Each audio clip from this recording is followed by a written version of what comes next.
నమస్తే, welcome to Warangal TV. Parliament ఎలక్షన్కి ఈరోజు చివరి ప్రచారం దశకు చేరుకుంది. ఈరోజు మనతో పాటు ఫోరం ఫర్ బెటర్ వరంగల్ అధ్యక్షుడు పుల్లూరి సుధాకర్ సార్ గారితో ఉన్నాము.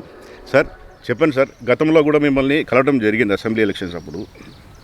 మీరు మీ వంతు కృషిగా వరంగల్ ప్రజలకి సేవ చేస్తున్నారు, అంటే పౌర సంఘంకి వెళ్ళి మీరు చేస్తున్నారు సార్. ఇప్పుడు వచ్చే అభ్యర్థులకు కానీ మనకున్న ప్రాబ్లమ్స్ కానీ గతంలో వరంగల్ పార్లమెంట్ సెగ్మెంట్లో ఏం డెవలప్మెంట్ జరిగింది, ఏం జరగాలి, దాని గురించి మీరు చెప్పండి సార్. జనరల్గా ఎన్నికల సమయంలో అభివృద్ధి గురించిన చర్చ అనేది వస్తూనే ఉంటుంది. పోతే ప్రజలు కూడా విజ్ఞతతో ఓటు వేయవలసిన అవసరం ఉంది. ఇక్కడ కులాలు మతాలు రాజకీయాలకు కాకుండా వ్యక్తిత్వాన్ని బట్టి, తర్వాత ఆయనకున్న అభివృద్ధి పట్ల ఆయనకున్న విజన్ను బట్టి మాత్రమే ఓటేయాలని ప్రజలు నిర్ణయం తీసుకుంటే బాగుంటుందని చెప్పి మేము పౌర సంఘాల తరఫున విజ్ఞప్తి చేస్తున్నాం. గతంలో మనం చూసినట్టయితే ఓరుగల్లు నగరం వాస్తవానికి హైదరాబాద్కు కౌంటర్ మ్యాగ్నెట్. వరంగల్ ఎంతో డెవలప్ కావాల్సిన అవసరం ఉంది.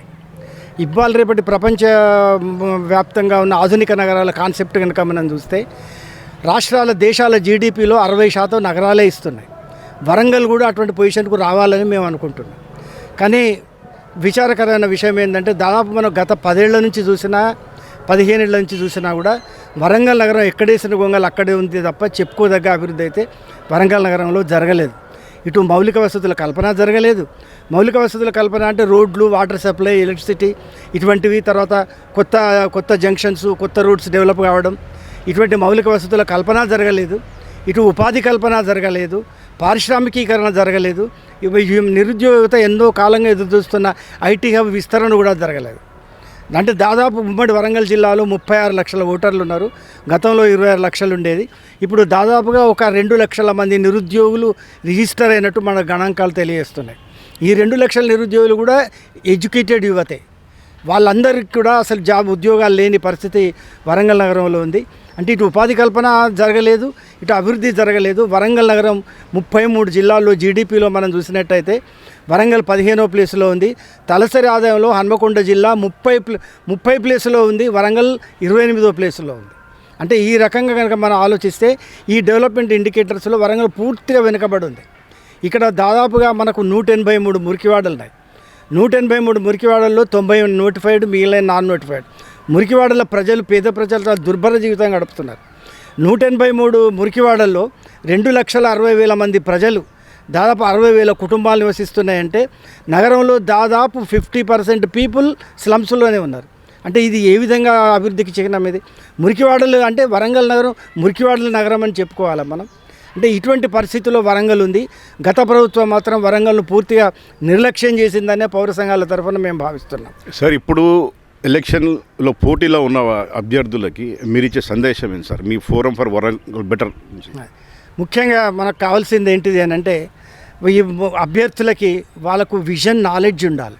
అంటే వరంగల్ నగరానికి సంబంధించిన జియోగ్రాఫికల్ నేచర్ ఎట్లా ఉంది, తర్వాత జనాభా స్వరూపం ఎట్లా ఉంది, ఏ విధంగా డెమోగ్రాఫిక్ డివిడెండ్ని మనం యూజ్ చేసుకునే అవకాశం ఉంది, ఆర్థికంగా వరంగల్ని ఎట్లా అభివృద్ధి చేయడానికి అవకాశాలున్న వనరులు ఏ విధంగా ఉన్నాయనేది కూడా అసలు క్యాండిడేట్స్కి నాలెడ్జ్ ఉండాలి.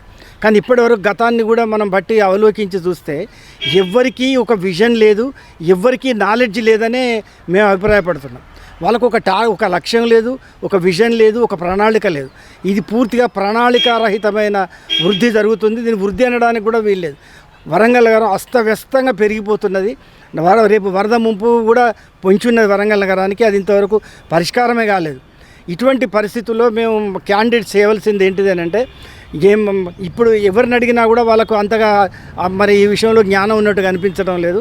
వాళ్ళకు ఇప్పుడు వాళ్ళు గెలిచిన క్యాండిడేట్ చేయవలసిన పని ముందుగా చేయవలసింది ఏంటంటే వరంగల్ యొక్క జియోగ్రాఫికల్ నేచర్ని తీసుకోవడం, తర్వాత వరంగల్ జనాభా ఎట్లుంది, ఇక్కడ పేద ప్రజలు ఎంతమంది ఉన్నారు, నిరుద్యోగులు ఎంతమంది ఉన్నారు, యువత ఎట్లుంది, బలహీన వర్గాల పరిస్థితి ఎట్లుంది, ఏ విధంగా అభివృద్ధి చేస్తే వరంగల్ నగరం హైదరాబాద్ లాగా రాష్ట్రానికి ఇన్కమ్ ఇస్తుంది, ఉపాధి కల్పన జరుగుతుంది అన్నది ఒక మ్యాప్, ఒక ఎక్స్పర్ట్స్ని కనుక కన్సల్ట్ చేసి వాళ్ళు ఒక మ్యాప్ తయారు చేసుకొని, ఒక విజన్ తయారు చేసుకొని చేస్తేనే వరంగల్ నగరం అభివృద్ధి చెందే అవకాశం ఉంటుంది. కావాల్సింది మాత్రం వాళ్ళకు చిత్తశుద్ధి మాత్రమే. సార్, ఇప్పుడు గత బీఆర్ఎస్ ప్రభుత్వానికి, కాంగ్రెస్ ప్రభుత్వానికి మీరు చూస్తున్నారు కదా, చెప్పండి దాని గురించి. వాస్తవానికి రెండు ప్రభుత్వాల మధ్య చాలా గణనీయమైన తేడా ఉంది. గత ప్రభుత్వం మా ఉద్యోగాల విషయం అసలే పట్టించుకోలేదు, నిరుద్యోగుల సంఖ్య విపరీతం అయిపోయింది. అంటే దాదాపుగా మనకు నీతి ఆయోగ్ గణాంకాలు చెప్తున్నాయి, మనకు తెలంగాణలో దాదాపుగా 17% యువత నిరుద్యోగులు ఉన్నారని చెప్పి నీతి ఆయోగ్ రిపోర్ట్ చెప్తున్నాయి. కానీ వాస్తవానికి అంతకంటేనే ఎక్కువ ఉన్నదనేది కూడా లోకల్ సర్వీస్ చెప్తున్నాయి. అంటే నిరుద్యోగం విషయంలో గవర్నమెంట్ పట్టించుకోలేదు. తర్వాత మేము రకరకాల సంక్షేమ పథకాలు అమలు చేస్తున్నామని చెప్పిండ్రు తప్ప అమలు ఏ విధంగా జరుగుతుందో ఎన్నడూ కూడా ప్రభుత్వం పట్టించుకోలేదు గత ప్రభుత్వం. ఉదాహరణ కనుక మనం చూస్తే కళ్యాణ లక్ష్మి, షాదీ ముబారక్, రైతు బంధు పథకాలను చూస్తే అవి ఎప్పుడూ టైమ్లీ కూడా సమయానుకూలంగా ప్రజలకు చేరలేదు. అసలు కళ్యాణ లక్ష్మి, షాదీ ముబారక్ లాంటి పథకాలు 1-2 సంవత్సరాలు కూడా తీసుకున్నాయి. రైతు బంధు కూడా డిలే అయింది. అయ్యా తర్వాత అసలు ఫీజు రీఎంబర్స్మెంట్ అన్యాయం ఇవ్వనే లేదు పిల్లలకు. ఆరోగ్యశ్రీ బకాయిలు పేరుకోనిపై హాస్పిటల్స్లలో పేద ప్రజలు ప్రైవేట్ హాస్పిటల్కి పోతే వాళ్ళను రిజెక్ట్ చేసిన వాళ్ళని రానివ్వనే లేదు. అంటే ఇటువంటి మెషిన్ తర్వాత అడ్మినిస్ట్రేషన్ పూర్తిగా కొలాప్స్ అయింది గత ప్రభుత్వం. ఈ ప్రభుత్వం కొన్ని పాజిటివ్ స్టెప్స్ తీసుకున్నది. ప్రజలకు దగ్గర కావడానికి కొంచెం ప్రజాపాలన అమలు చేయడం జరిగింది. ప్రజల ఫిర్యాదులను స్వీకరించి ప్రజల సమస్యలు ఏమున్నాయో ఇప్పటి ప్రభుత్వం తెలుసుకోవడం, మరి ఇది ప్రజలకు దగ్గర రావడానికి ప్రయత్నించడం మాత్రం సంతోషించదగ్గ విషయం. పోతే నిరుద్యోగం విషయానికి వస్తే యువతకి దాదాపు 30,000 ఉద్యోగాల నియామక పత్రాలు కూడా ఇవ్వడం జరిగింది.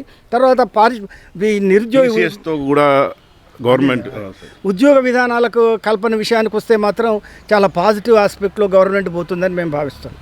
ఎట్లా అంటే మనకు దాదాపుగా మనకు ఎంప్లాయబిలిటీ రిపోర్ట్స్ ఏం చెప్తున్నాయంటే ప్రతి సంవత్సరం కొన్ని లక్షల మంది గ్రాడ్యుయేట్లు బయటకు వస్తున్నప్పటికీ కూడా వాళ్ళ లోపల ఎంప్లాయబిలిటీ స్కిల్స్ ఉన్న పీపుల్స్ 4% మాత్రమే ఉన్నారు. అటువంటి పరిస్థితుల్లో గవర్నమెంట్ ఒక విషయాన్ని గుర్తించడం మాత్రం సంతోషకరమైన విషయం. అదేంటిదనంటే ముందు స్కిల్స్ నేర్పితేనే వాళ్ళకు ఉద్యోగాలు వస్తాయి.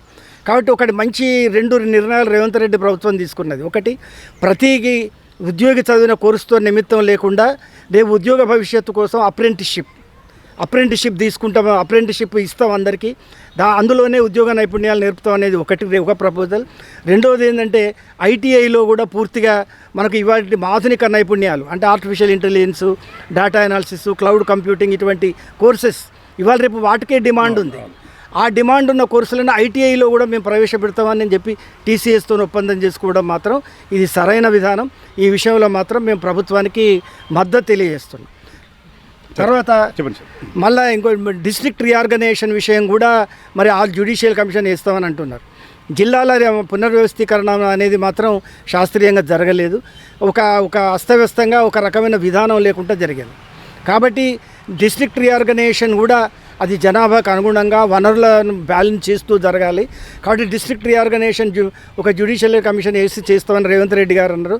అది తప్పనిసరిగా ఆయన ఇంప్లిమెంట్ చేస్తే బాగుంటుందని చెప్పి మేము భావిస్తాం. సార్, చివరిగా ఓటర్లకి ఈ ఎలక్షన్లో మీరు ఇచ్చే సందేశం ఏంటి సార్? ఓటర్లకి గత ప్రభుత్వ విధానాలని పరిశీలించండి, ఇప్పటి ప్రభుత్వ విధానాలని పరిశీలించండి. 2 ప్రభుత్వాల మధ్య తేడాను మీరు విశ్లేషించండి. ఏది ప్రజానుకూల ప్రభుత్వం, దీంతో పాటుగా మరి భవిష్యత్తులో ఏ ప్రభుత్వం ఉంటుందో తెలియదు. ఇప్పుడు ఇది పార్లమెంట్ ఎన్నికలు అంటే జాతీయ విధానాలకి రాష్ట్ర ప్రభుత్వ విధానాలకి మధ్యలో తేడా ఉంటుంది. కాబట్టి మీరు ఇటు జాతీయ విధానాలు, రాష్ట్ర ప్రభుత్వ విధానాలు కూడా ఇంక్లూడ్ చేస్తూ, ఎందుకంటే జాతీయ విధానం సక్సెస్ అయితేనే రాష్ట్ర ప్రభుత్వాలు సక్సెస్ అయితేనే జాతీయ విధానం సక్సెస్ అవుతుంది. రాష్ట్రాలు లేకుండా జాతీయ విధానం లేదు. కాబట్టి దాన్ని కూడా మీరు దృష్టిలో పెట్టుకొని ఇక్కడ ఓటేసేటప్పుడు మాత్రం జాతీయ విధానాలు రేపొద్దున భవిష్యత్తులో రాబోయే ప్రభుత్వం రాష్ట్రానికి ఏ విధంగా ఉపయోగకరంగా ఉంటుంది, తర్వాత నిరుద్యోగ సమస్య ఇటువంటి ప్రజల సమస్యలను ఏ విధంగా తీరుస్తుందన్న ఉద్దేశం దృష్టిలో పెట్టుకొని ప్రభుత్వాన్ని ఎన్నుకుంటే బాగుంటుందని చెప్పి నేను ఆలోచిస్తున్నా.